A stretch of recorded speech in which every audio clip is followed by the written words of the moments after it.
gbogbo ọmọ Yorùbá mo kí n jákèjádò àgbáńlá ayé bí mo ṣe ń pè yín ẹ mọ̀ jẹ́ ń gbèjègbèjọ àìní jẹ́ mọ́ Ọlọ́run ní jẹ́ kó dé báyìí Akanda ọ̀rọ̀ Awikonko ló kọ́ mi Ajáò àrò ni mi Awikonko asọ̀rọ̀ lójú ọlọ́rọ̀ bọ́lọ́rọ̀ bá gbọ́ kí n bàbá ńlá bàbá ọlọ́rọ̀ ṣe mo kí n pẹ́ ẹ̀kọ́ ọjọ́ méjì mẹ́ta ṣé Yorùbá lọ wọ́n bọ̀ wọ́n ní bí bá ti ń tó bí ọjọ́ méjì mẹ́ta tá a ti rẹ ni tàbí gbọ́ rẹ ni ẹ̀kọ́ àti làákìrà ẹni mo kí n pẹ́ ẹ̀kọ́ àtijọ́ well oríṣiríṣi nǹkan ni a ti sọ àǹtí n bá ní kí n béèrè ẹnìkan lọ́wọ́ yín gbogbo yín lẹ́sọ̀ wípé ẹ ti rí ti pẹ́ mixed feelings ni gbogbo wa ní àwọn èèyàn kan gbà wípé lóòótọ́ larákùnrin iṣẹ́ ẹ̀ṣẹ̀ tí wọ́n sọ pọ́sẹ̀ àwọn èèyàn kan gbàgbọ́ wípé sábàbí lásán ló ṣe ọ̀pọ̀lọpọ̀ ní ọ̀rọ̀ òye àwọn èèyàn kọ̀ọ̀kan tọ́rọ̀ yé wọn ò lẹ́nu ọ̀rọ̀ ọ̀tá pọ̀ abínú ẹni pọ̀ kẹ́nimọ́ni pọ̀ elénìní pọ̀ lójú ìrìn àjò ayé oníkálukú wa ẹ̀dá tí ó bá ti lọ́ta kò láṣeyọrí ẹni tí ó bá ti lọ́ta kì í so lóríire èèyàn ẹni tí ó bá ti lọ́ta onítọ̀hún yìí so lógo Yorùbá lọ wọ́n bọ̀ wọ́n ní ibi tí ó bá ti sí ògo ni kò ti sí ogun ibikíbi tógo bá ti wà ogun bẹ́ẹ̀ àtògo àtògún ni wọ́n jọ ń rìn fẹ̀gbẹ́kẹ̀gbẹ́ rìn láì sí ògo ni kò ní sí ogun Yorùbá náà ló tún sọ wípé ẹni tí yóò ga ẹsẹ̀ rẹ̀ ó tínrín ọ̀kẹ́rẹ́ tí yóò gungi ọ̀gẹ̀dẹ̀ yìí kan náà gbọ́dọ̀ mú ṣáṣá lílé tó túmọ̀ sí pé kò sẹ́ni tí yóò di ńlá nílé ayé tá a wà yìí tí ò ní jẹ́ ẹni tó ní àtẹnumọ́ àfọkànsí àfẹ̀míṣe ìgbàgbọ́ nínú ara rẹ̀ ìgbàgbọ́ nínú Ọlọ́run àìká rẹ̀ àìsinmi àìsùn àìwo lójoojúmọ́ irú ẹni bẹ́ẹ̀ náà ló lè débi àṣeyọrí o because ọ̀tá ẹni ò fẹ́ ká là ara ilé ẹni ò fẹ́ ká jẹ́ èèyàn ṣùgbọ́n wọn ò fẹ́ jẹ́ ká kú wọ́n fẹ́ máa wò wá nípò ìṣẹ́ nípò àìní orí ẹni nìkan ní kò ní yọ ta ni mò ń sọ̀rọ̀ nípa rẹ̀ mò ń sọ̀rọ̀ nípa Ọlárewájú Omiyinka tí gbogbo yín mọ̀ sí bàbá Ìjẹ̀ṣà ẹgbọ́n mi tòótọ́ torí pé kékeré mo fi bá lágbọ̀nrín tan kò sí fọ̀bẹ́ bùdànù bàbá Ìjẹ̀ṣà òun náà ni orí kó sí dààmú tàbí ká sọ wípé ìmọ̀ ọ̀tá jọlé lórí tàbí ká sọ wípé ètè ọ̀tá ṣẹ mọ́ a máa gbàdúrà bẹ́ẹ̀ ńgbà tá a bá lọ sílé ìjọsìn pé èrò ọ̀tá ètè àwọn ẹni bí kọ́ mọ̀ jọlé wa lórí well irrespective of bó ti wò ká máa dúró àgbà tó ìṣẹ̀lẹ̀ tí ó ṣẹlẹ̀ ò ní ṣaláì ṣẹlẹ̀ ọgbọ́n ọ̀kan ìmọ̀ ọ̀kan mímọ̀ ṣe ọ̀kan ntí yóò bá ṣẹlẹ̀ sí ẹ̀dá láyé yóò padà ṣẹlẹ̀ sí ẹ̀dá now ọ̀rọ̀ bàbá Ìjẹ̀ṣà mo mọ̀ wípé àwọn olólùfẹ́ rẹ̀ ń mìsẹ̀ ńlé gẹ́gẹ́ bẹ́ẹ̀ náà lẹ́bi ṣe ń mìsẹ̀ ńlé ìdùnnú àwọn èèyàn kan ní bó ṣe wà níbi tó wà torí wọ́n nígbàgbọ́ wípé wíwà pẹ̀lú wọn yóò máa dí ògo tiwọn lọ́wọ́ meanwhile òwò kí fòwò lọ́rùn ọlọ́ọ̀bá tó dá táyé tó dá Kẹ́hìndé ó ti mọ bí kálukú ṣe rìn àjò ayé ẹ̀ ojú ọ̀run tẹyẹ fò láì faragbúnra wọn inú igbó tẹ́kù jẹ́ bí kò bá ní fi eku níràn inú ibú tẹ́já wẹ̀ bẹ́jọ bá ní wájẹ̀ ẹja bàbá Ìjẹ̀ṣà 100% mo lè sọ wípé bàbá Ìjẹ̀ṣà ò jẹ̀bi ẹ̀sùn tí wọ́n fi kàn án ńgbà tọ́rọ̀ yẹn bẹ̀rẹ̀ ọ̀pọ̀lọpọ̀ àwọn èèyàn ló wà too emotional kò dẹ̀ sẹ́ni tí yóò ṣe tí ò ní gbarata ìdí ni wípé àwọn èèyàn kan mọ̀ wípé àwọn èèyàn kan wọ́n lè pákéjì irọ́ wọ́n lè pín irọ́ nígbìnrín débi tí yóò fi farapẹ́ òótọ́ tó yẹ jẹ́ pé ẹni tí ò bá farabalẹ̀ kò ní mọ̀ wípé irọ́ ni wọ́n hun papọ̀ yóò ti sáré gbà á gẹ́gẹ́ bí òótọ́ irọ́ náà máa dòótọ́ béèyàn bí ò bá ti rẹ́ni já tí ọ̀dẹ̀ rẹ́ni tí ó fìdí òótọ́ múlẹ̀ náà fi máa ń sọ wípé ọgbọ́nsẹ̀ òònàdé ta ló fẹ́ sẹ̀rí rẹ ìyẹn mélòó ló fẹ́ fẹ̀dí hàn ńlá fi sọ wípé mùsùlùmí ń gbààwẹ̀ ó lóun ọ̀dá tọ́mì ta ló fẹ́ sẹ̀rí ọ̀nà fún bó bá lọ́lọ́run rínú jẹ́ kó máa ráyé náà ó ròde bí nǹkan bá ń ṣẹlẹ̀ sí ẹ̀dá kó máa gbìyànjú láti bóyàn gbọ́ lóòótọ́ ìrìn àjò tí bàbá Ìjẹ̀ṣà rìn ó lọ́wọ́ kan àbòsí nínú pẹ̀lú princess ni ó fẹ̀sùn kan bàbá Ìjẹ̀ṣà ń pe Ọlánrewájú Omiyinka ó fipá bá ọmọ kékeré ọmọ ọdún 7 lò pọ̀ lọ́dún 7 sẹ́yìn sí ìṣẹ̀lẹ̀ yẹn lélẹ̀ tó fi sọ wípé ọmọdébìnrin yìí ọmọ ọdún 14 ni ọ̀pọ̀lọpọ̀ ìṣẹ̀lẹ̀ ló ṣẹlẹ̀ lásìkò ìgbà náà. Fortunately enough nígbà tó yá wọn gba béèlì bàbá Ìjẹ̀ṣà aláǹfààní láti sọ̀rọ̀ dáadáa níbi tó ti ṣàlàyé fún mi wípé bí iṣu ṣe kú bọ́bẹ̀ ṣe bẹ́ ọ jẹ́ kí n mọ̀ wípé oko eré ni princess pè ń sí oko eré lòún wà lábẹ́òkúta tó fi ní kó wọn mọ̀ sáré bọ̀ ìgbà tó ń débẹ̀ ó rí i pé wọ́n sẹ̀tì kámẹ́rà wọ́n dẹ̀ lóhun àtọmọdébìnrin yẹn làwọn jọ wà nínú ilé wọ́n jọ rí kámẹ́rà ìgbà tó ń débẹ̀ náà sọ pé kì í ṣe fíìmù mọ́ pé skit ni wọ́n fẹ́ yà now princess ní bàbá Ìjẹ̀ṣà bá ọmọ yẹn lájọṣepọ̀ nígbà tọmọ yẹn wà lọ́mọ ọdún 7 ìgbà tó yá princess ní kì í ṣe wípé ó kì í kọ́ ọmọkùnrin ẹ̀ sí ọmọ yẹn lábẹ́ lójú ara ní pé kọ́kọ́rọ́ mọ́tò ló kì bọ́ lójú ara ìgbà tí bàbá Ìjẹ̀ṣà máa ṣàlàyé fún èmi wọ́n ní lọ́jọ́ náà gangan pé princess sọ fún àwọn pé ọ̀rẹ́ òun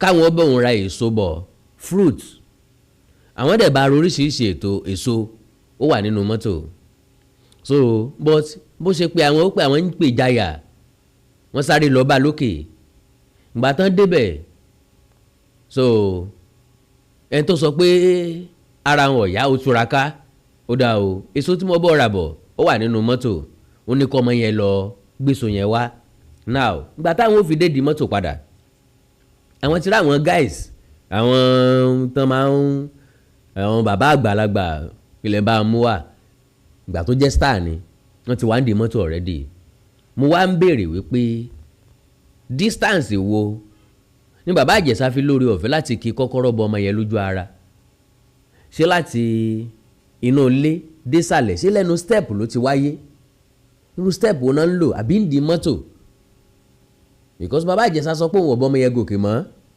ọmọ yẹn nìkan fúnra lára ẹ̀ ló gbé fruit yẹn gòkè now kí ló wá ṣẹlẹ̀ gangan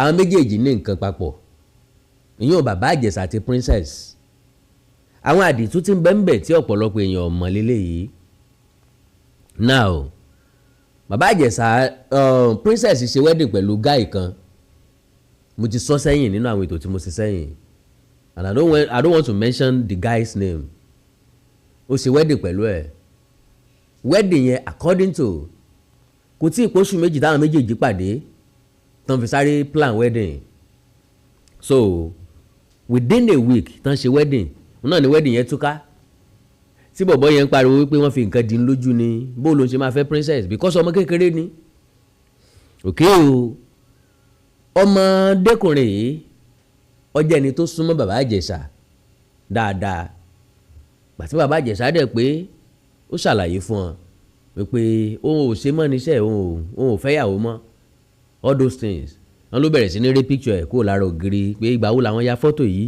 all those things now ìjà ni bàbá Ìjẹ̀ṣà lọ síbẹ̀ lọ parí kó tó di pé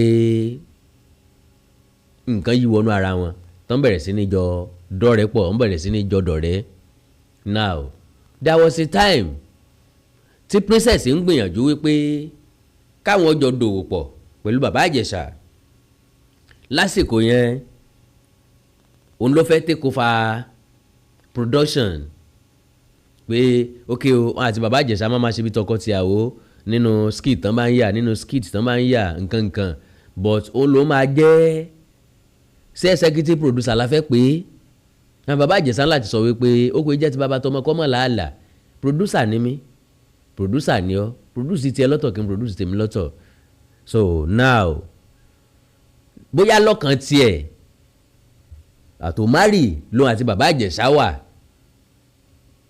bóyá bàbá Ìjẹ̀ṣà ò ní lọ́kàn láti fẹ́ sílé along the line iná ọ̀wọ̀ mọ́ àwọn méjèèjì ọjọ́ ṣe mọ́ so ẹ mọ̀ àwọn ọkùnrin lọ́pọ̀lọpọ̀ gbà a kì í mọ títóbi àti agbára obìnrin a kì í mọ títóbi àtagbára obìnrin a máa ń believe pé we have say láì mọ̀ wípé tóbìnrin bá ready láti fìyà jẹyàn gbogbo ẹ̀ wà látẹ̀lẹ́wọ́ wọn gbogbo agbára ń bẹ látẹ̀lẹ́wọ́ wọn ọ̀pọ̀lọpọ̀ nǹkan ló fẹ́fọ̀ obìnrin tíwà àtobìnrin bá jà bẹ́ẹ̀ bá rojọ́ fún adájọ́ bẹ́ẹ̀ bá rojọ́ fún lọ́ọ̀yà bẹ́ẹ̀ bá rojọ́ fún ọlọ́pàá tóbìnrin ni wọ́n máa gbọ́ obìnrin ni wọ́n máa ní sympathy fún obìnrin náà máa pity so wọ́n kúkú story yẹn wọ́n sẹ̀tì kámẹ́rà kalẹ̀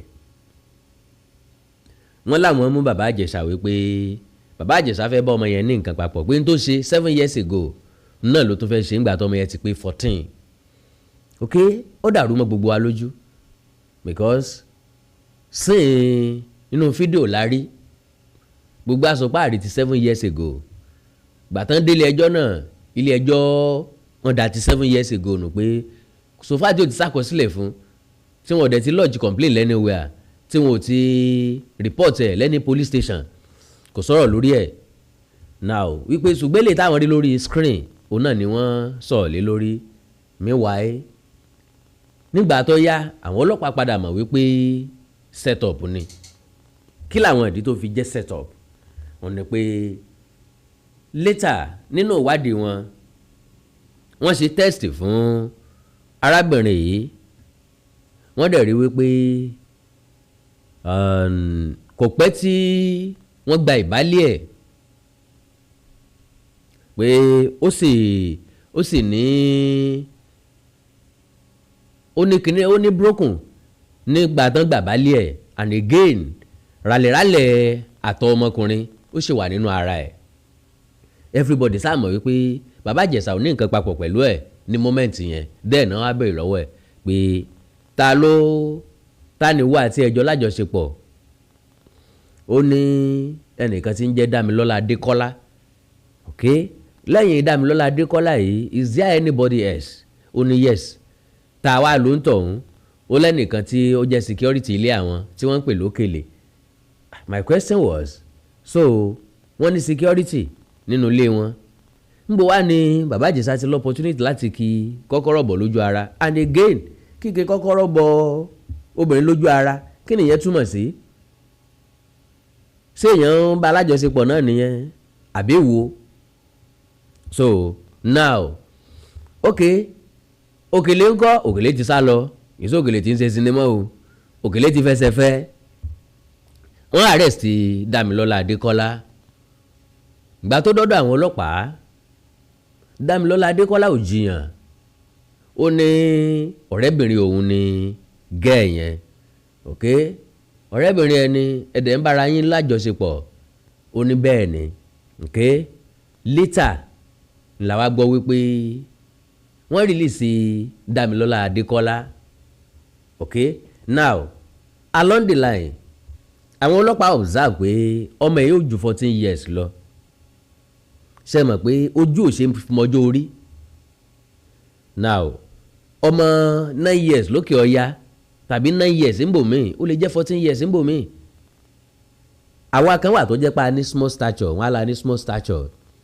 tá a fi dàgbà darúgbó kò sẹ́ni tó máa mọ̀ bí ó bá sí irun funfun lágbọ̀n mi tí ò sí irun fún bí ó lè mọ̀ pé mo ti dàgbà wọ́n nígbà tí n bá sọ pé 49 years old ni mo wá sọ pé 49 kẹ̀ ẹni torí kónkó lè ní 49 years old tí ò bá sí irun fún lára mi tí ò bá sí irun fún lórí mi tí ò sí irun fún lágbọ̀n mi ò ní fẹ́ believe àwọn èèyàn kan dẹ̀ mọ́ wà tó jẹ́ pé lójú wọn máa ń gbó ṣùgbọ́n lọ́jọ́ orí wọn ò tí ì dàgbà tó bá rí wọn lójú ó fojú gèjì ọjọ́ orí wọn pé ẹni tí tó 30 gbàtó gangan bá sọ iye ọjọ́ orí ẹ̀ ni ó mọ̀ sọ pé 22 23 wọ́n á sọ pé how manage so ọlọ́nso dákínní yẹn tó díẹ̀ sẹ́yìn pé kò sẹ́ni tó lè fojú judge age people do ask some question Can you guess my age?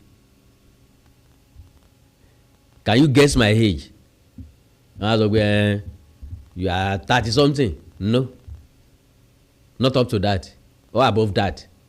So láti ní certainty pẹ̀lú ọjọ́ orí ọmọ yẹn, wọ́n ní because according to gẹ́gẹ́ bí òfin ṣe là kalẹ̀, bẹ́ẹ̀ bá mú ọkùnrin wípé ó defile ọmọ tàbí ó bá minor ní àjọṣepọ̀, kẹ́ ẹ tó pè ní minor ẹ gbọ́dọ̀ fìdí òótọ́ múlẹ̀, as in òfin là kalẹ̀ wípé ẹ gbọ́dọ̀ produce birth certificate ẹ̀ tàbí káwọn òbí ẹ̀ ó sọ wípé pàtó báyìí iye ọjọ́ orí báyìí ni. Ẹ gbọ́dọ̀ fìdí ẹ̀ múlẹ̀ because problem àwa Nigerians àbí Africa àbí ká sọ pé àwa Yorùbá ni wípé lọ́dọ̀ wa victim nìkan la máa ń fún ní sympathy àbí victim nìkan la máa ń fún ní sympathy. A kì í gbà wípé àtẹni tó fẹ̀sùn kàn àtẹni tó fẹ̀sùn kàn yàn ló ní the justice. Ẹni tó fẹ̀sùn kàn ó lè jẹ́ maliciously náà fẹ̀sùn kàn, ó lè jẹ́ pé wọ́n package ẹni, ó lè jẹ́ pé ọ̀tẹ̀ náà fi fẹ̀sùn kàn, ó lè má ṣe nǹkan tá a ló ṣe. Tá a bá wádìí òótọ́ ká fìdí òkodoro múlẹ̀, a lè mọ̀ o tá a fi fìyà jẹ aláìṣẹ̀ o. Ni Yorùbá fi sọ wípé orí yeye ní mògún ta iṣẹ́ bẹ̀ lọ́pọ̀ jù.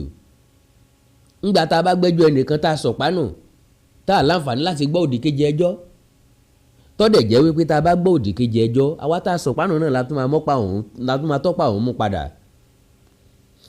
Báwo ló ṣe jẹ́ pé èèyàn tọ̀pánù èèyàn tọ́pa mú padà?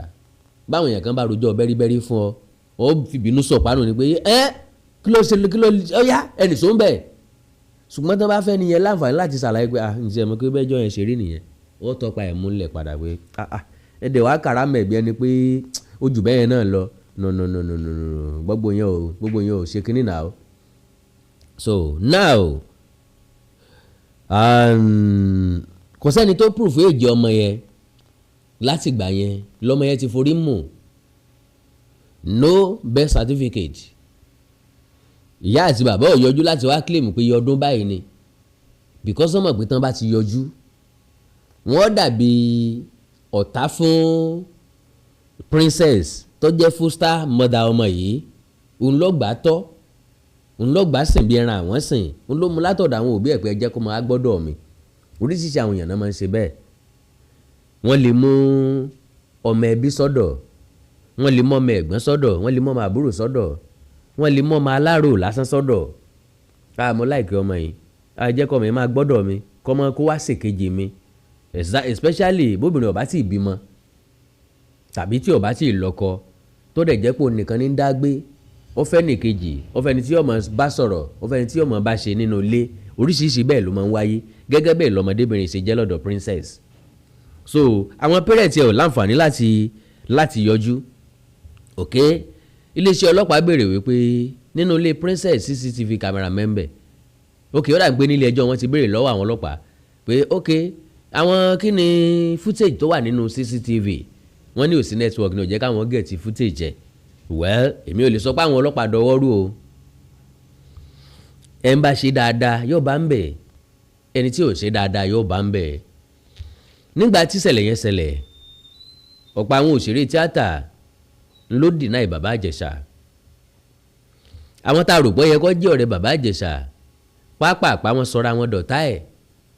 Àwọn tí wọ́n jọ ń ṣe wọ́n láwọn ò jọ ń ṣe. Àwọn kan tiẹ̀ jáde wípé kì í sọmọ ẹgbẹ́ àwọn, pé irú wọn pọ̀ bẹ́ẹ̀ tán ń ṣe bẹ́ẹ̀. Láì tí ì gbọ́dì ẹjọ́, láì tí ì bá wá dídé bì kan, wọ́n sáré condemn ẹ̀, wọ́n sáré dissociate ara wọn pẹ̀lú ẹ̀. Gbogbo àwọn nǹkan wọ̀nyí ń lọ lákọsílẹ̀ lọ́dọ̀ Ọlọ́run. To the best of my understanding, àwọn tó gbẹ́rù irú jù òun náà ni princess àti Ìyábọ̀ Òjó. Ntí táwọn méjèèjì sọ ni wípé dandan gbọ̀n àwọn máa rán bàbá Ìjẹ̀ṣà lẹ́wọ̀n, àwọn máa rán lẹ́wọ̀n ní ṣá. Ẹ máa béèrè wípé èwo ni tẹ́bí díẹ̀ ní tàlàbà nú apẹ́ ẹ̀dùn èwo lọ́kàn èwo ń gbàràn mí dẹlẹ́rù àbí agilí ti ń gbéyàwó aláǹgbá ń fọmọ́ fọ́kọ labalábá ní ti ń báyìí débẹ̀ àjófasọya ní ń jò àjófasọya ní ń jò ẹjá béèrè lọ́wọ́ alákọ̀ọ́rí ẹ̀ pé sálàǹgbá lọ bá tan ní àbágilí ti ta ni mọ̀lẹ́bí ẹ̀ nínú àwọn méjèèjì. So wọ́n gba kan rí wọ́n ní láálá o àwọn máa rán bàbá Ìjẹ̀ṣà lẹ́wọ̀n ni tí ò bá dẹ́wọ̀n àwọn ò ní padà lẹ́yìn ẹ̀ Ọlọ́run sì fún wọn ṣe wọ́n gbìyànjú láti rán bàbá Ìjẹ̀ṣà lẹ́wọ̀n lóòótọ́ rírò tèèyàn ṣiṣẹ́ ń tọ́lọ́run nínú gbogbo àwọn tá a wá rò pé yẹ ká rí tá a rí ẹnìkan oṣù tá a ti ń rí láti ìpìlẹ̀ òun náà ni Yomi Fabiyi gbìyànjú èèyàn ní láàrin èèyàn adúró ti níjọ́ tó gun lé ní olóríkì Olódùmarè because ìgbà àpọ́njú là ń mọ̀ rẹ́ ẹ̀ ń bá dúró ti ní nígbà ṣòro òun náà lẹ́ni tẹ́ni kò wá ní burúkú mọ̀ pé ẹnìkankan mọ́ ni ẹni tí ó kù ní ọ̀sẹ̀ ń tọ́ mọ̀ Yomi Fabiyi ní sáré sókè sáré sódò òní ń dìbọ́ǹkì eléyìí ní ń dìná eléyìí ní ń against eléyìí ní ń confront eléyìí òní ń lọ tí ń bọ̀ pé bàbá Ìjẹ̀ṣà gbọ́dọ̀ ní justice bàbá Ìjẹ̀ṣà gbọ́dọ̀ ní freedom. So àwọn àṣírí kan bẹ tí Yomi Fabiyi tú gẹ́gẹ́ bí ẹni tó súnmọ́ bàbá Ìjẹ̀ṣà máa fi àwọn àṣírí hàn yín láìpẹ́ ṣùgbọ́n wọ́n tọrọ ìṣẹ́jú méjì lọ́wọ́ yín gẹ́gẹ́ bí ìṣe mi. God bless you. Ìwúrí ọdún tuntun níbi tá a ti máa ń tọrọ ohun tá a fẹ́ tẹ́lẹ̀dọ̀ ó sì máa fàṣẹ sí ní wàrà ṣe é ṣá tọdún yìí tó ti wọlé dé o. ọ̀wọ́n rí ọmọ aṣẹ́gilájẹ́ ẹ̀là àwòrí ọmọ làkúlà sọ̀rọ̀ ọ̀gbìngbìn kan gbogbo wọn gorí ìrókò wọn ń pariwo ajé tantan gbogbo ẹ̀dá yìí pátá tó fẹ́ bẹ́gbẹ́ pé làlùyọ lẹ́nu iṣẹ́ ò fẹ́ máa rí tajé ṣe kó o ṣòwò kó o bóde pàdé ìṣègùn ọ̀tá lójú ayé àti lójú ọ̀run ẹni tó ń wá ọmọ lọ́jọ́ tó ti pẹ́ ìjákulẹ̀ lórí ìwé ìrìnnà ní gbogbo ìgbà ò ti ń rí jẹ̀rímù tẹ́lẹ̀ ṣàdédé ní gbogbo nǹkan lọ́bìrìbì tètè máa bọ̀ níbi ìwúrí ọdún tuntun yìí èyí tó máa wáyé fún ọjọ́ mẹ́rìndínlógún gbáko ní December ọdún tá a wà yìí kó o wá tọrọ gbogbo ohun tó fẹ́ fún ayé rẹ ní ti dáadáa káwọn alálẹ̀ ó sì máa fàṣẹ sí lójú ẹsẹ̀ àwọn tó wá lọ́dún tó kọjá ohun tí wọ́n fẹ́ ti tó wọn lọ́wọ́ wọ́n ti ń gbé ìgbésí ayé ìrọ̀rùn báyìí ìwọ náà má ṣàfira ẹ̀ wá gbọ́ o ẹ̀yin tẹ́ bá wà lọ́nà tó jìn lórílẹ̀‐èdè Nàìjíríà àtẹ̀yin tẹ́ wà ní èyíkéyìí orílẹ̀‐èdè ní Áfíríkà tó fi mọ́ ẹ̀yin tẹ́ wà nílùú òyìnbó tẹ̀lé ráàyè wá síbi ètò yìí físíkàlì ẹ̀ má fòyà ṣẹ́rí bí ìwúrí ọdún tuntun yìí bá ti ń lọ lọ́wọ́ ní December a ó máa ṣe fídíò call pẹ̀lú yín tí kálukó dẹ̀ máa ṣe ìwúrí rẹ̀ lẹ́yọ kọ̀ọ̀kan ní èmi kan ìwọ kan tó lóyìnbó ń pè ní one-on-one táṣe ó dẹ̀ máa gùn lójú ẹsẹ̀ privacy yín jẹ́ wá lógún gidi gan ni o àwọn tí yóò máa súre fáwọn èèyàn níbi ètò yìí mímọ́ ni gbogbo wọn wà àwọn alálẹ̀ ló ń gbẹnu wọn ṣàṣẹ elédùà ló fi ṣẹ́ rán wọn ó yá tó bá wà ní Nàìjíríà tàbí any country ní Áfíríkà bó sì jẹ́ lóyìnbó ló wà tètè pé àwọn hotline wa yìí kó book sílẹ̀ +23491509170 tàbí +2349150491169 tó fi mọ́ +2347031854347 ẹ̀yin tẹ́ ẹ bá wà ní ìpínlẹ̀ Ògùn àtàgbègbè ẹ lè kàn sí ilé iṣẹ́ wa láti lọ book a wà ní number 55 OEA compound along Old Ondo Benin Express Road adjacent Bena Farm Junction Ìjẹ̀bú Ìlẹsẹ̀ nípínlẹ̀ Ògùn tàbí kẹ́ ẹ kàn sí OEA Herbs and Scrub Spices lórí Facebook @OEA_Aba lórí Instagram wẹ́bsáìtì wa ní www.oea/aba.com email address wa ní appscrubs2019@gmail.com níbi ìwúrí ọdún tuntun tó máa wáyé ní December ọmọọba Ọlámilékan Olówu aláṣẹ OEA Herbs and Scrub Spices ló wí pé tèmi tiẹ̀ ò ní ṣòro ṣe o èéṣẹ́.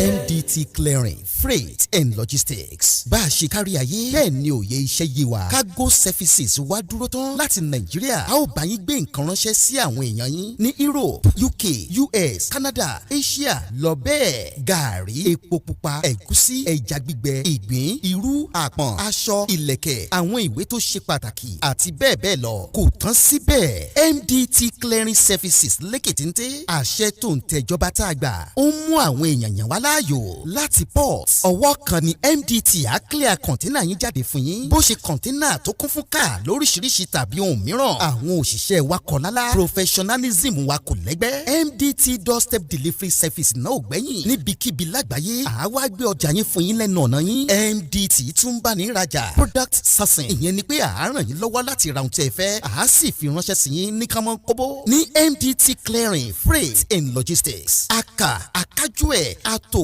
alẹ́ létò iṣẹ́ wa yàn ó yanjú lówó péréte ẹ máa bọ̀ lólulẹ̀ iṣẹ́ MDT ní nọ́mbà 22 Latif Salami Street Ajao Estate Ìkẹjà Lagos a sì tún ní ẹ̀ka káàkiri orílẹ̀-èdè Nàìjíríà ẹ bá wa sọ̀rọ̀ 0818-231-1480 àti 0912-907-4004. bákan náà ilé iṣẹ́ MDT lókè òkun wà ní Toronto Canada please call +1647-289-5364 website www.mdtfreights.com. MDT Clearing Freight and Logistics assure delivery. mo kí gbogbo etí tó ń gbọ́ wa nílé mo sì kí gbogbo ojú tó ń wò wá nílé pé ojú tẹ fi ń wò wá ò ní fọ́ etí tẹ sì fi ń gbọ́ wa ò ní di. orúkọ tèmi ni Godwin tí gbogbo ẹ̀yin èèyàn mọ̀ sí ìyá Ìjẹ̀bú gẹ́gẹ́ bí ẹ ṣe mọ̀ ní ìṣe wa wípé ìlera yín òun ló jẹ wá lógún a tún ti dé bí a ṣe ń dé o gbogbo ẹ̀yin tí ẹ ní ìṣòro tó jẹ́ pé ọkùnrin tó dàbí obìnrin nínú ilé ọkùnrin tí ò lè ṣojúṣe ẹ̀ pẹ̀lú ìyàwó ẹ̀ ẹ kàn sí iléeṣẹ́ Godwin ẹ̀yin tó jẹ́ pé pépà lẹ máa kà lálálẹ́ ẹ má ka pépà mọ́ ẹ kàn sí wa a ní pákéjì oríṣiríṣi fún yín a ní 3-in-1 a ní 2-in-1 fẹ́yìn ọkùnrin tó lè jẹ́ kẹ́ tó máa jẹ́ kẹ́ ṣe bó ṣe yẹ kẹ́ ṣe. bákan náà ni ìṣòro tí a ń pè ní arthritis yìí ó ń ṣọkùnrin ó ń ṣobìnrin orúnkún ríro ìbàdí ríro ọrùn ẹsẹ̀ ríro ẹlòmíì ó lè jẹ́ osteoarthritis lónìí ẹlòmíì rheumatoid arthritis ẹlòmíì ìdẹ̀rẹ̀ kò ní lè bẹ̀rẹ̀ mú nǹkan lẹ̀ ẹlòmíì ò lè bẹ̀rẹ̀ kírun ó ṣeé ṣe kó jẹ́ sciatica ni ó ṣeé ṣe kó jẹ́ lumbar spondylosis ni ẹlòmíì ìdẹ̀rẹ̀ arthritis ni tó bá ti di pé ìbàdí ń ro ẹ̀ ò lè bẹ̀rẹ̀ ẹlòmíì orúnkún ríro ẹlòmíì ẹsẹ̀ á máa gbóná ẹlòmíì àpapọ̀ rẹ̀ á máa gbóná ẹlòmíì ẹsẹ̀ á máa gbọ̀n ẹlòmíì ara á máa tá orí á máa tá àpapọ̀ ara á máa tá ẹ kàn sí iléeṣẹ́ Godwin ìyá Ìjẹ̀bú ẹlòmíì ò lè fojú ọwọ́ ẹ̀ báyìí gbogbo ọwọ́ á máa ró gbogbo ẹ̀yin tẹ́ tí ń lò náà ẹ máa jẹ́rìí sí ẹ kàn sí iléeṣẹ́ Godwin ìyá Ìjẹ̀bú. bákan náà ni àwọn èèyàn tó ń tọ̀ ìtọ̀ àtọ̀jù yìí ó ṣeé ṣe kó jẹ́ pé prostate enlargement ni fún ẹ̀yin ọkùnrin tẹ́ ti lé lọ́mọ 40 ọdún tẹ́ bá ní prostate enlargement ẹ lè máa tọ̀ léraléra ẹlòmíì ò ní rí tọ̀tọ̀ rárá ẹlòmíì ìdẹ̀rẹ̀ tó bá fẹ́ tọ̀ á máa ní ìrora ẹlòmíì ìdẹ̀rẹ̀ kó tó débi tó máa tọ̀ sí ìtọ̀ yìí ti máa jábọ́ ṣùgbọ́n obìnrin ní a máa tọ̀ léraléra kó tó débi tó máa tọ̀ sí ìtọ̀ yìí á ti máa jábọ́ ó ṣe é ṣe kó jẹ́ weakness of bladder làwọn ní àbí kó jẹ́ infection àbí kó jẹ́ diabetes insipidus tí a mọ̀ sí àtọ̀gbẹ ìyẹn náà lè fà á ká máa tọ̀ púpọ̀ jù ẹ kàn sí iléeṣẹ́ Godwin ìyá Ìjẹ̀bú èyíkéyìí tó lè fà á kẹ́ ẹ máa tọ̀ púpọ̀ jù ara iṣẹ́ wa ni lára iṣẹ́ tèmi jogún látọ̀dọ̀ bàbá mi àtọ̀jú yín gbogbo ẹ̀ ó sì padà sí àyè ẹ̀ bó ṣe tó àti bó ṣe yẹ.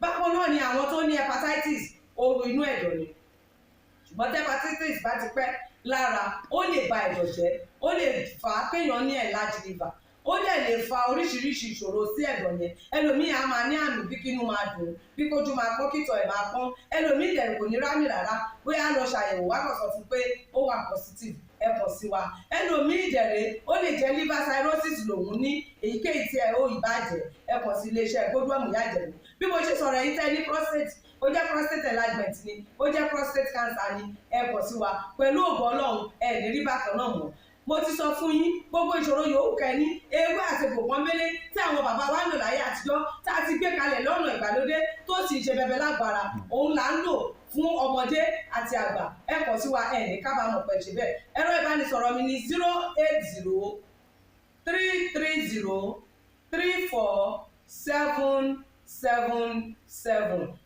080-330-34777 ẹ bá wà lamẹ́ríkà kẹ́ ẹ wà ní Spain kẹ́ ẹ wà ní UK ibikíbi tẹ́ ẹ bá wà ó jẹ́ Canada ni ó lè jẹ́ Port Harcourt ni ó jẹ́ Abuja ni ibikíbi tẹ́ ẹ bá wà ẹ kàn sí iléeṣẹ́ Godwin ìyá Ìjẹ̀bú ẹ bá mi sọ̀rọ̀ lórí WhatsApp ẹ lè pè mí ẹ lè fi voice note lẹ̀ ẹ lè fi message lẹ̀ lórí WhatsApp máa dá yín lóhùn ó ṣe tó àti bó ṣe yẹ gbogbo ibi tẹ́ ẹ bá wà lè gbòógì wá máa dé ẹ sì ní kábàámọ̀ pé ẹ kàn sí iléeṣẹ́ Godwin ìyá Ìjẹ̀bú ẹlòmíì apákan ara ẹ̀ á máa kú kí ló fà tápákan ara fi ń kú ẹ kàn sí wa ẹ máa mọ̀ ẹlòmíì ọrùn àdédé máa steve ẹlòmíì àyà ló máa dùn ẹlòmíì ẹ̀gbẹ́ ló máa dùn ẹlòmíì á máa wúkọ́ ó lè wúkọ́ kókó ti wà lẹ́nu ẹ̀ tipẹ́tipẹ́ tí ò sì ní lọ ẹlòmíì ìjẹ̀rẹ̀ ó máa ní ìṣòro àti breathe in oxygen breathe out carbon dioxide á wá máa ní ìṣòro á máa ní kàtà gbogbo ìgbà kí ló ń fà ó ṣeéṣe kó jẹ́ asthma ni ó ṣeéṣe kó jẹ́ bronchitis ó dẹ̀ ṣeéṣe kó jẹ́ pneumonia cough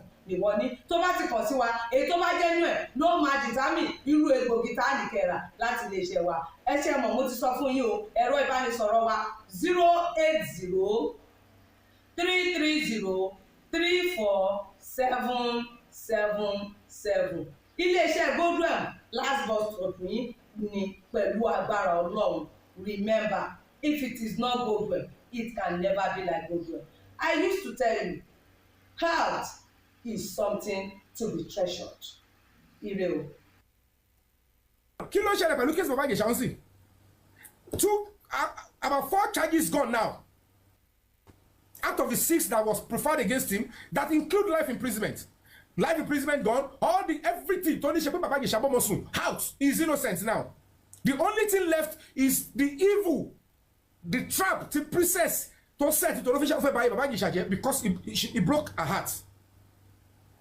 Gbogbo yóò ẹ̀kọ́ wo gbogbo story tí gbogbo àwọn industry mọ̀ tó mọ̀ tó pé kókó bẹ̀ ni pé ẹni lọ dá sọ̀rọ̀ ọjà ọkọ àtìyàwó 2 weeks after their wedding ó dẹ̀ bẹ̀rẹ̀ sí kóbóra wọn kò pursue ọkọ mọ́ ó lé ọkọ dànù pé òun ti rí comedian bíi tòun táwọn máa jọ máa rí ara wọn ó dẹ̀ wọ́n pé jẹ́ kóun package Baba Ijesha ó yá lọ sí inlag ó yá ṣe ogbó ẹ̀ ó ní spiritual problem ó bá ṣe ó ti lọ pé ó ń gbowó lọ́wọ́ ẹ̀ eléyìí o kò lè lọ ó ti like òun then the next thing ó yá come and meet my family níbo ó dẹ̀ ti set introduction lẹ̀ instead kí yẹn náà gbẹ́nu dákẹ́ ó dẹ̀ bẹ̀rẹ̀ sí sọ̀rọ̀ sóbìnrin and then the woman came to fight you in your house severally and then she like oh I will tell you that woman is powerful afobinu ó bá pẹ́ lẹ́wọ̀n he thought it was a joke.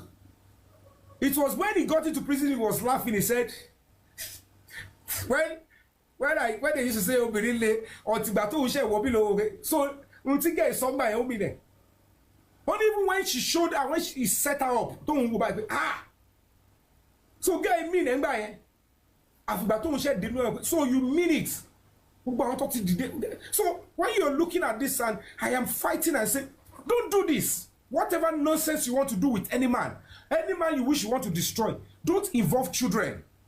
Don't even involve anything that has to do with children or any idea that has to do with children. Lẹ́yìn ìgbà tá ti fa case Baba Ijesha, you can bear witness. Ọlọ́pàá, PRO of Lagos State can bear witness. PRO of Ogun State Police can bear witness. I have fought and defended children that were sexually abused. I want to pariwo ngba yẹn ebele lọ́wọ́. How many children have they fought for after them? Because they were not sincere or síbẹ̀. I put my life on the line. In the course of this justice for Mohbad Timoberes, no TikTok, I have advocated for 2 cases that are serious and germane. Ìkan wà tó involve Ibadan, tó no involve àwọn onímàrúwá, tó lọ threatening victim. And I went there. I said no. And he got justice. They begged. They did the right thing. The other one is the boy. Man, the file boy. You all saw it. Now, when Baba Ijesha was accused of that, we said, you know, let it destroy any. Ó ti ṣe ohun tó fẹ́ ṣe. Ó put on ní ni pé òun fẹ́ kí comedian káwọn fẹ́ ra wọn. Ó ti gbé òun débẹ̀. Ó wá já òun kulẹ̀. Kò jọ níbo ni kóun ti bẹ̀rẹ̀. Torí marriage couple ó máa ń dùn ní iṣẹ́ wa gan. Ó máa ń fúnyàn ní fame quickly tí star méjì bá fẹ́ ra wọn. However, the truth of the matter tó yé gbogbo ìjọba later but kó tó yé àwọn èèyàn ó pẹ́ òun ní pé princess tó ké síta tó ṣe gbogbo ẹ̀ tó jọra mọ́lẹ̀ pé Baba Ijesha ìgbà tọ́mọ òun yẹn wà ní 7 years ló defile pé òun dẹ̀ ní òótọ́ dẹ̀ lòun sọ and the government should charge him pé that was the reason she set him up. It was when the police decided to do the job. Police did their job. I'm telling you 100%, only 1% in the police is a mistake, and that was at the Sabo police station. When police now said, okay, we have arrested the Baba Ijesha for you, don't worry, he will pay. Now bring the girl that you said she's 14 years old now.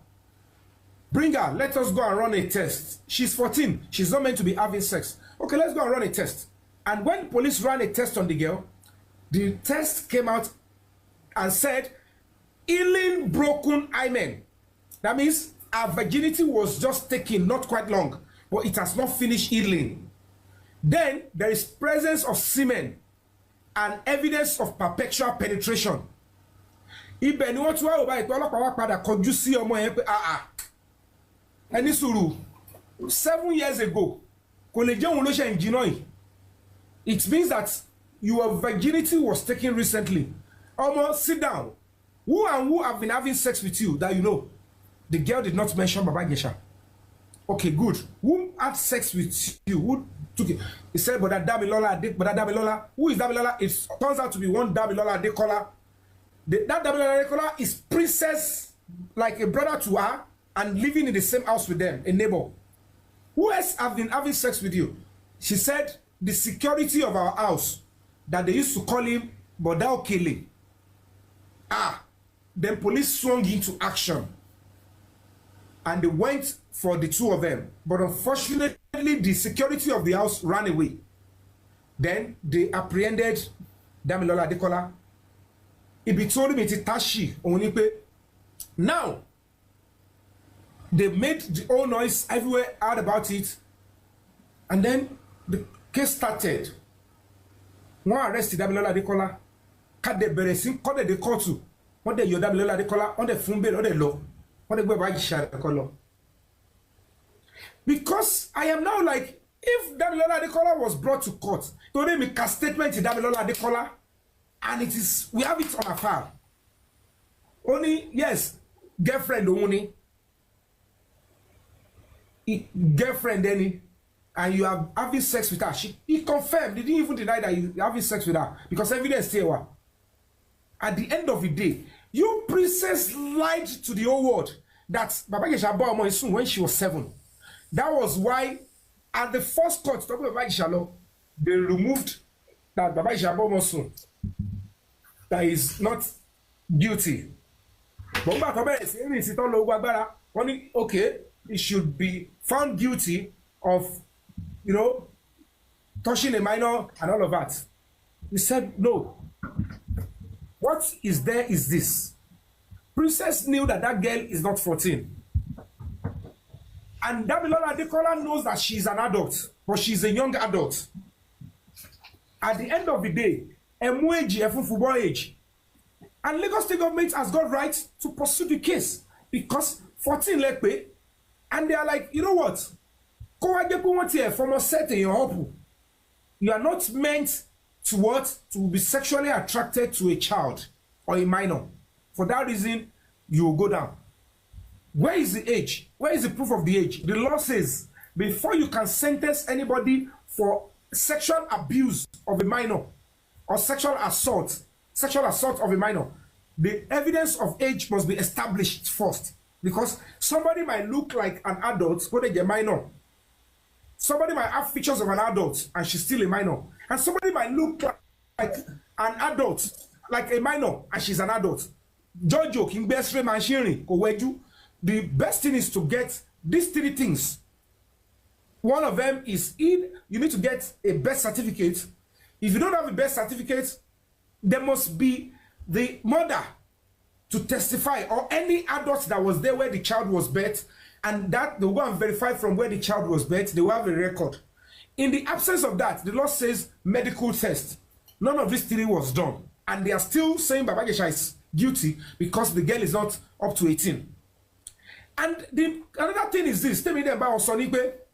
I know what is going on. Every other person might pretend, oh, it's about a child abuse. We must go. I am saying you cannot use lies, deception, punishing you for your own personal anger. Now, you claim somebody is 14. You did not show the proof. The government did not say, you need to bring the proof. The noise is everywhere. Fine, you might have set the man up. But, you tell me what, princess, you see that the girl is 14. And you go to life imprisonment, life imprisonment, be majis better. Or post 18, ki what get your low one. Ni won about shocky. Get the song for Baba Ijesha. Cause the song Baba Ijesha. And you know, you are a flirt, but flirting is a social culture. It's not a crime. But you need to be careful. Are you know what I'm saying? You set him up for flirting by using a young adult. Don't even go features of Agalada. And to watch when it 14, it is evident that you coached the girl for sexual abuse. Sitting a child down, sitting a minor down, say, I want you to have sex with this person. I want you to open your body for this person to do it. I want to record it for whatever purpose. is a criminal offense punishable with life imprisonment. And the girl confirmed in court when she was asked, my dear, they said Baba Ijesha hurt you 7 years ago when you were 7 and you are traumatized. And that when you see Baba Ijesha in TV, you always shake. It's affecting your education. Now, let's play this video. You saw Baba Ijesha now in your house. You are no longer shaking. That your mother, princess, your foster mother, said, come and close the door. And you went to close the door. See the video. And you did not go into your house angrily. You did not go and sit in another chair. Why did you go and sit beside Baba Ijesha? The girl said, I will not be in the camera. They said, not be in the camera. Were you told about the camera? He said, yes. For what? He said, they said, we want to shoot movie. Because princess, there was evidence that was submitted in court that princess used in inviting Baba Ijesha for a movie. And then when he got there, he said, it's a skit. That was what happened. And she could not get all the, I am sorry, I'm everything. She didn't get it natural. She installed a CCTV. At the end of the day, CCTV tí princess install, ìgbà tẹ́ débẹ̀ tẹ́ extracted. How many minutes ni ọlọ́pàá ní kò sí network làwọn ò ṣe yọ CCTV? Orí mi tún táṣì. Mo ní òkè gà fìyẹn lẹ́bẹ̀. But it is in that vein. Tẹ́ bá wo fídíò yẹn rí pé nígbà tí wọ́n dé lára àwọn fídíò tó wà online, wọ́n na ọmọ gẹ́ yẹn gan ní scene yẹn. And I'm like, okay now, gbogbo àwọn tọ́ọ̀gì tó fi ná Baba Ijesha. The man is not like, I am seeing camera on my face. The only thing, to was I have an affair with the mother.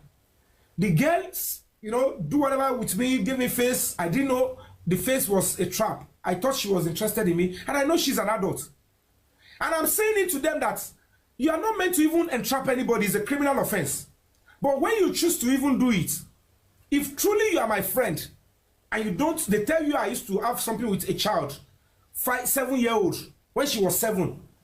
If you want to know whether truly I am a pedophile, you will set me up with a child, 7-year-old, 5-year-old.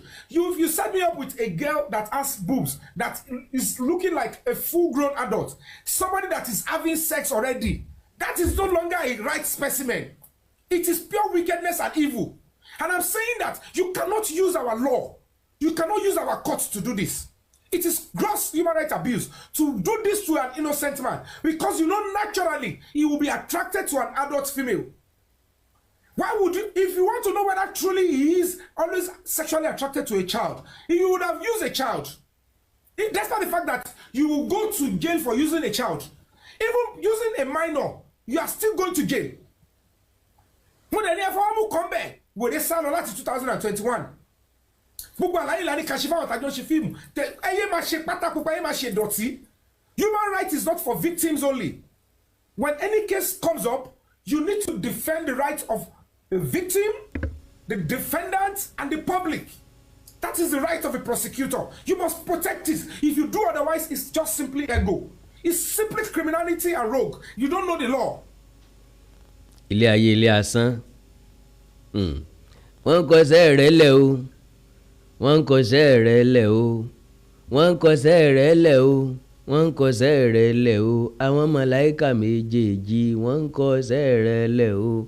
Bàbá ṣe dáadáa, ó ní màláíkà tí ń kọ́. Bàbá ṣàìdá, ó ní màláíkà tí ń kọ́. Now, well, àwọn princess package ẹ̀ dáadáa. Ọdún mọ́ránmọ́rán. Ààrẹ nìkan kan nu wọn mọ́. Wọ́n ti achieve èmú wọn. Àwa wá nígbàgbọ́ wípé ọba tó yọ Yésùfù ní kànga, ọba tó dáàbò bo ọ̀rẹ́ mẹ́ta nínú náà ìléru, ọba tó wa ọwọ́ kìnìún bolẹ̀ nítorí Dáníẹ́lì, yọ̀ọ̀yọ̀ bàbá Ìjẹ̀ṣà kò nínú ewu nínú pàkúté tí obìnrin atẹ̀yìntọ̀ lásánlàsàn tí wọ́n kẹ́ fún tó sì rí mọ́ tó sì mú lẹ́sẹ̀ kọ́lọ́ má jẹ́ ká bọ́ sí dẹ̀wọ̀ èṣù, kọ́lọ́ má jẹ́ á bọ́ pàkúté ọ̀tá. Well, Akanda ọ̀rọ̀ Awikonko, àwọn ọkùnrin nílò láti ṣọ́ra gan-an, especially àwa tá a bá fẹ́ràn obìnrin ìdí ni pé àwọn ọ̀jọ̀gbọ́n sọ̀rọ̀ kan wọ́n ní ó lè súnfì tàn yàn owó oògùn obìnrin ọkùnrin àti bẹ́ẹ̀ bẹ́ẹ̀ lọ. Ìwọ ọkùnrin ó tọ̀ ń sá tẹ̀lé òun bí ó kọ rẹ̀ ní ti ṣe yóò bò ọ́ mọ́lẹ̀. Ìwọ obìnrin ó tí wọn náà ń sá tẹ̀lé òun bí ó kọ rẹ̀ náà ní ti ṣe yóò kó bá ọ. Kọ́lọ̀ mọ̀ jẹ́ kí ó tí kálukú wa bá ń sá tẹ̀lé kó ṣe àkóbá fún ẹnìkọ̀ọ̀kan wa lílé tó túmọ̀ sí pé bá a bá ń sunkún ṣe là á mọ̀ ríran ká má fojú egbò tẹ́lẹ̀ kọ́lọ̀ mọ̀ jẹ́ ká sì fẹ́ ká mọ̀ sì gbé ká mọ̀ sì yàn ká mọ̀ bọ́ sọ́wọ́ aṣekúpani obìnrin. Well,